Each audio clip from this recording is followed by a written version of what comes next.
Bonjour, le 12 décembre prochain, nous fêterons les 10 ans du Media Aliency. Nous étions là pour décrypter les changements profonds de cette décennie, mais à l'aube de cet anniversaire, nous avons l'impression d'être au tout début. Disruption et risques s'accélèrent, et plus que jamais, nous voulons tous un numérique porteur de sens. Cette émission, c'est justement l'occasion de vous présenter patrons et managers de la tech qui forgent notre avenir numérique.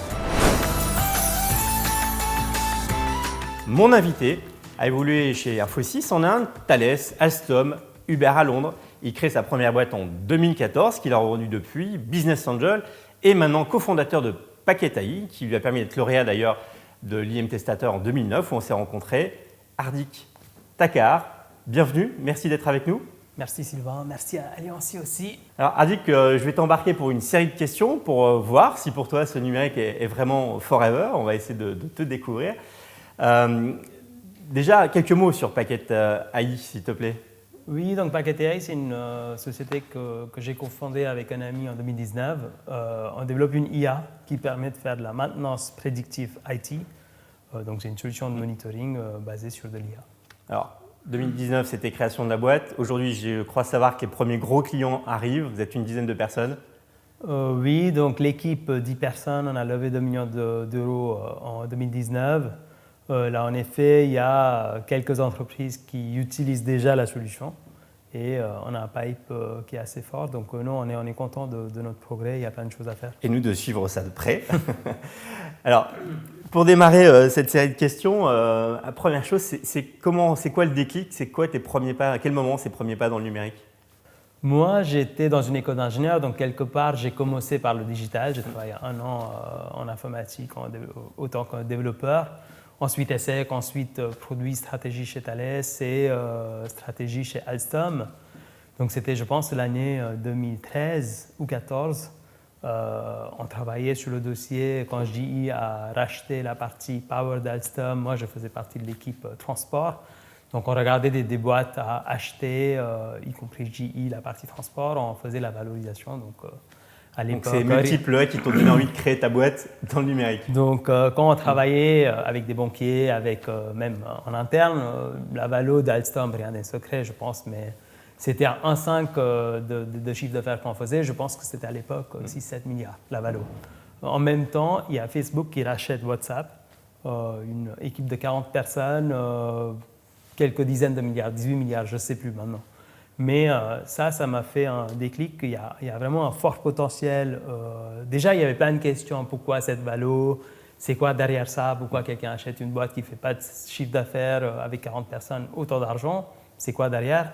Mais plus vous creusez, et aujourd'hui on est plein dedans, mais il y a beaucoup de potentiel et c'est ça qui a fait le déclic quelque part. Allez, pour poursuivre cette découverte de 1 à 5, une question, je te laisse choisir. 1. Eh bien, très bien. Un mentor, un coach qui t'a inspiré dans ton parcours? Je pense que c'est Alain Fiocco, donc c'est le ex-CTO d'OVH qui est advisor de Packet AI, donc je passe beaucoup de temps avec lui. Je pense que l'intelligence à ce niveau, tout le monde a, mais je pense lui en particulier ou des personnes qui m'impressionnent le plus, c'est plus côté énergie, plus côté optimisme, plus côté ambition, voir des choses grandes. Et je pense qu'il est excellent dedans, donc ça nous aide beaucoup et je pense, oui, c'est ça que j'apprécie. Il y a un truc qui t'empêche de dormir aujourd'hui quand tu es chef d'entreprise à ce jour? Il y a des moments, oui, difficiles où on pense à notre boulot, mais moi je fais un effort de dormir parce que si on ne dort pas, on n'est pas bien. Si on n'est pas bien, l'équipe n'est pas bien, l'entreprise n'est pas bien. Donc oui, si mon enfant me laisse dormir, oui, j'essaie de au moins dormir, oui. On vient de passer 10 ans. C'est quoi le fait majeur que tu retiens de ces 10 ans par rapport à l'industrie? Je pense que dans les 10 dernières années, Internet et tout, c'était déjà là. Mais je pense que tout ce qui est cloud, questions autour d'infra, la puissance de calcul, les coûts, l'accessibilité aussi, je pense que ça a joué un rôle assez important. Ça a donné un boost, un accélérateur à tout ce qu'on voit, l'automation, l'AI, l'avancement en général. Et comme tu dis, tous les sujets AI ne seraient pas possibles sans cet environnement cloud. Oui, parce que de toute façon, s'il n'y a pas la puissance, on ne peut pas avoir des infras facilement disponibles, efficaces, tout ce qu'on fait et tout ce que les autres font, ça ne serait pas possible. Non. 1 à 5? 4. Allez, 4. Celui-là, je sais qu'il te fait plaisir. Le buzzword qui, selon toi, ne veut plus rien dire aujourd'hui. Je sais pas, peut-être start-up, start-upper. Tout le monde a une start-up, tout le monde est start-upper avec un petit projet, avec des centaines de personnes. Des boîtes qui font 15 personnes, qui appliquent 15 ans, enfin ou 20 ans. Des boîtes qui n'existent plus, c'est une idée dans la tête, versus quelqu'un qui embauche 10 000 personnes. Tout le monde est une start-up. Donc oui, je pense que il est temps de peut-être changer le mot. Allez, autre question. Je ne sais pas, qu'est-ce qu'il me reste 5, 2 1, 2, 3, 4, 5, vas-y. Ah, 1. 1, allez. Selon toi, une technologie qui va tout bousculer encore? Je pense que tout ce qui est l'IA et machine learning, moi je pense que c'est le début. On a fait plein de progrès, mais je pense que dans les années à venir, on va voir vraiment partout et on va pouvoir faire des choses qui sont aujourd'hui pas possibles. 24 heures sans Internet aujourd'hui, pour toi, c'est possible? On essaie d'éviter, c'est pas bien. Surtout les réseaux sociaux, parce qu'on passe beaucoup de temps sur ces sujets-là. Moi, j'ai que LinkedIn maintenant, tout le reste, et Twitter aussi, mais tout le reste, j'ai supprimé. C'est possible, mais il ne faut pas le faire.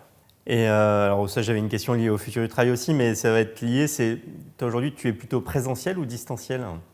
Moi, je suis présentiel.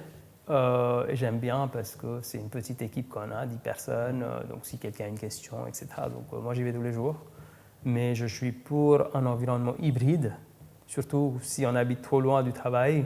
Je ne suis pas un grand fan de passer 1 heure, 2 heures par jour dans le trajet, ça n'apporte pas grand-chose. En même temps, la proximité, c'est important. Donc, je pense l'équipe de toute taille, parce qu'on est humain, donc il faut voir des personnes, il faut échanger, il y a plein d'avantages. Donc moi, je suis plutôt pour un système hybride. Je te propose de me parler d'une personnalité que tu trouves inspirante, qui incarne ce sens qu'on veut donner au numérique aujourd'hui. J'aurais aimé de mentionner quelqu'un que je connais, donc Julia Coulon. C'était grâce à l'IMT Starter. Il nous a coachés tout au début. On n'avait même pas levé de l'argent. On était 2 personnes dans la boîte. On avait une ambition, on voyait des choses, il n'y avait rien. Si, il y avait certaines choses, mais on n'avait pas de clients, on n'avait pas de produits, on n'avait pas d'équipe, on n'avait pas d'argent. Et lui, c'est le fondateur de Cedexis, qu'il a revendu à Citrix. Et c'était notre coach et je pense qu'il a débuté assez tôt, il a eu une réussite formidable. Donc si Julien nous écoute, oui, un mot pour lui. Et son aide, merci beaucoup. On fera un petit clin d'œil aussi dans le buzz de cette vidéo. Allez, je te laisse choisir une autre question de 1 à 5. 5. 5. Que fais-tu pour déconnecter? J'essaye de sortir de chez moi, une activité physique, donc soit jouer avec des amis, un match de foot ou aller au sport, mais je pense que pour moi c'est très important. Alors on arrive à l'issue de cet entretien, est-ce que tu as un message aux équipes d'Aliancy pour ces 10 ans? Oui, merci beaucoup. Déjà, comme j'ai dit, j'ai connu Aliancy en 2019, quand je suis rentré de Londres, lancé Packet AI, et depuis ça, oui, plein de souvenirs. Merci pour cet échange aussi. Et merci pour tout ce que vous faites pour, je pense, l'écosystème startup. En tout cas, tu as séduit toutes les équipes de la rédaction qui ont aussi parlé de toi, fait le lien, parce que tu as un parcours assez impressionnant et félicitations pour ce parcours. Merci. Et puis comme je dis, le succès que tu as aujourd'hui, je pense que c'est largement mérité. On va continuer. Je ne sais pas si j'ai accompli grand-chose jusqu'à maintenant, mais il faut continuer. C'est avec passion et on t'en félicite. Alors, pour conclure cet entretien, est-ce que pour toi, le numérique est vraiment forever? Oui, comme j'ai dit, c'est le début de tout ce qu'on peut voir et le numérique va impacter les industries peut-être qu'on n'a même pas imaginé. Et tout est en train de transformer et je pense que c'est pour le mieux. Ça va créer plus d'emplois, ça va créer plus d'opportunités pour tout le monde. Donc je pense que c'est plus inclusif et c'est très bien ce qui se passe. Hardik, encore merci. Merci à vous de nous avoir suivis et n'hésitez pas à aller découvrir les autres portraits de patrons et managers de la tech. Et à très bientôt et bien sûr le 12 décembre pour ces 10 ans d'Aliancy. Merci, au revoir.